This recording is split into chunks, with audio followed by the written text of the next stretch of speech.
அகத்தியமே சத்தியம், சத்தியமே அகத்தியம். வணக்க நண்பர்களே, இது அஸ்ட்ரோ சுரேஷ். இன்னைக்கு நாம் பார்க்க போகிற ஒரு ஜோதிட பதிவு என்ன அப்படின்னா, செவ்வாய் தசை என்ன மாதிரியான பலன்களை உங்களுக்கு கொடுக்கும் அப்படின்னு பார்க்க போகிறோம். இப்போ ஒருத்தரை பொறுத்த வரைக்கும் என்ன லக்னத்தில் பிறந்திருந்தாலும் சரி, செவ்வாய் ஒன்று நன்மை செய்கிறவராக இருப்பார், இல்லை தீமை செய்கிறவராக இருப்பாங்க. இப்போ நம்ம இங்கே கொடுக்க போகிறது எந்த லக்னம் அப்படின்னு ஸ்பெசிஃபிக்காக இல்லாமல், செவ்வாய் நல்லா இருந்தது அப்படின்னா அந்த திசை எப்படி இருக்கும், செவ்வாய் கெடுதலை தரக்கூடியவராக இருந்தால் என்ன மாதிரியான பலன்களை கொடுக்கும் அப்படிங்கிறத பற்றி மட்டும் நம்ம இங்கே பார்க்க போகிறோம். சரியா?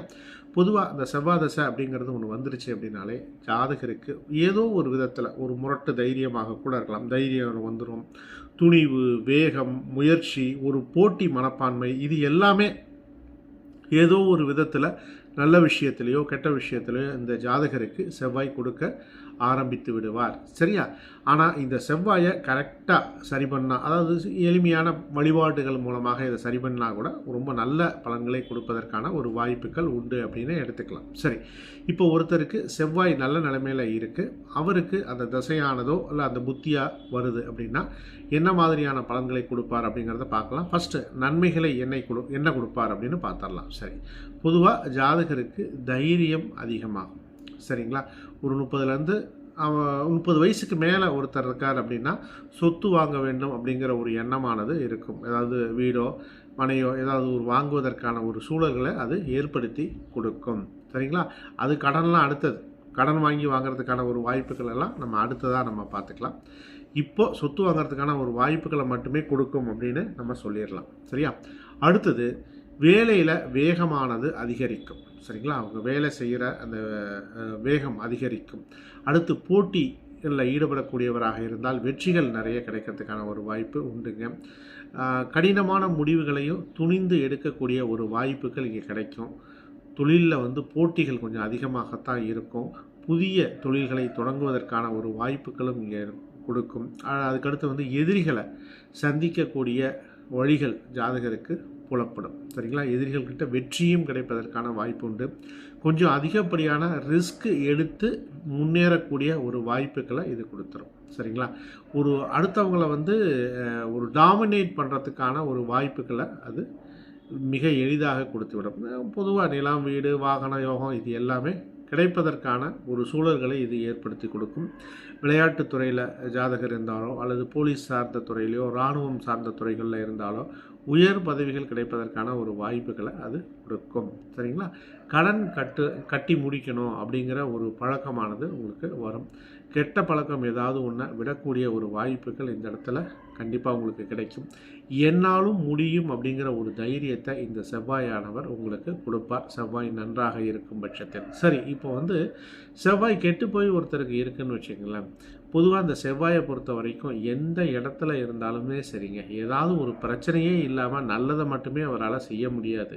காரணம், அவர் வாங்கியிருக்கிற ஆதிபத்தியம். காலபுருஷ தத்துவப்படி 1க்கும் 8க்கும் உரியவர் செவ்வாயில். அப்போ செவ்வாய் இருக்கக்கூடிய இடத்துல ஏதாவது ஒரு பிரச்சனை இருந்து கொண்டு தான் இருக்கும்.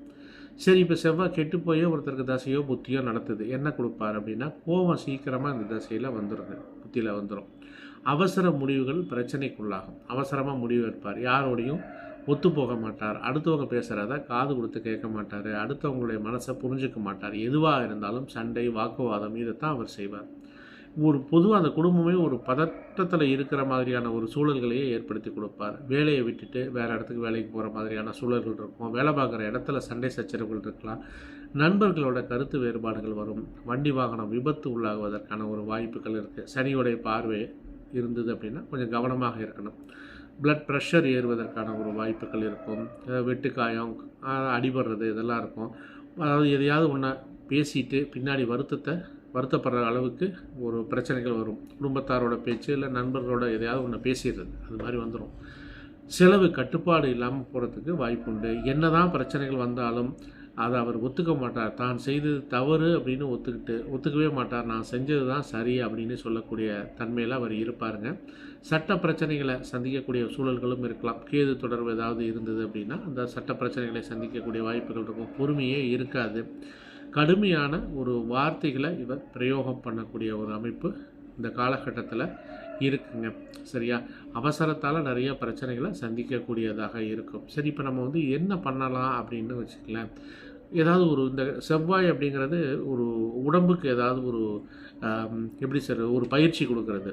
ஜிம்முக்கு போகலாம் அந்த திசையில், இந்த புத்தியில் ஜிம்முக்கு போகிறதோ இல்லை வாக்கிங் போகிறதோ இதெல்லாம் நீங்கள் வந்து பண்ணீங்க அப்படின்னா உங்களுக்கு கிடைக்கக்கூடிய அந்த சக்தியானது ஈஸியாக வெளியேறும், பிரச்சனை கிடையாது. ஓகேங்களா? ஒரு 10-15 நிமிஷமாவது தினமும் நடக்கணும்னு வச்சுங்களேன். கோபம் வந்தால் பதில் பேசாமல் அந்த இடத்த காலி பண்ணிட்டு போயிடுறது, சகோதரர்களுக்கு தேவையான விஷயங்களை செஞ்சு கொடுக்கறதுக்கு முயற்சி பண்ணுறது, யாரையும் அவமானப்படுத்தாமல் இருந்தாலே போதும். இந்த செவ்வாய் தசை உங்களை ஒன்றும் பண்ணாது.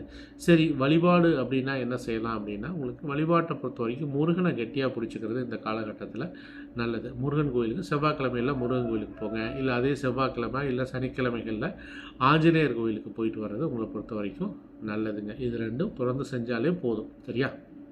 ரைட் நண்பர்களே, உங்களுடைய ஜாதகத்தை முழுமையாக ஆய்வு செய்து உங்களுக்கு உண்டான பலன்களை நீங்கள் தெரிந்து கொள்ள வேண்டும் என்று விரும்பினால் ஸ்க்ரீனில் இருக்கக்கூடிய நம்பருக்கு கால் பண்ணுங்கள் அல்லது வாட்ஸ்அப் பண்ணுங்கள். ஜாதகம் பார்ப்பதற்கு உண்டான வழிமுறைகள் என்ன என்பதை நான் உங்களுக்கு தெரிவிக்கின்றேன். மேலும் வாட்ஸ்அப் மூலமாக ஜோதிடம் கற்றுக்கொள்ள வேண்டும் என்று விரும்பினாலும் ஸ்க்ரீனில் இருக்கக்கூடிய நம்பருக்கு கால் பண்ணுங்கள் அல்லது வாட்ஸ்அப் பண்ணுங்கள். அதற்கான வழிமுறைகளையும் நான் உங்களுக்கு தெரிவிக்கின்றேன். நண்பர்களே, இந்த சேனலை சப்ஸ்கிரைப் பண்ணிக்கங்க. அப்போ தான் நான் கொடுக்கக்கூடிய பதிவுகள் உங்களை வந்தடையும். மீண்டும் மற்றொரு பதிவுடன் நாளைக்கு நான் உங்களை சந்திக்கின்றேன். அகத்தியமே சத்தியம், சத்தியமே அகத்தியம். நன்றி நண்பர்களே.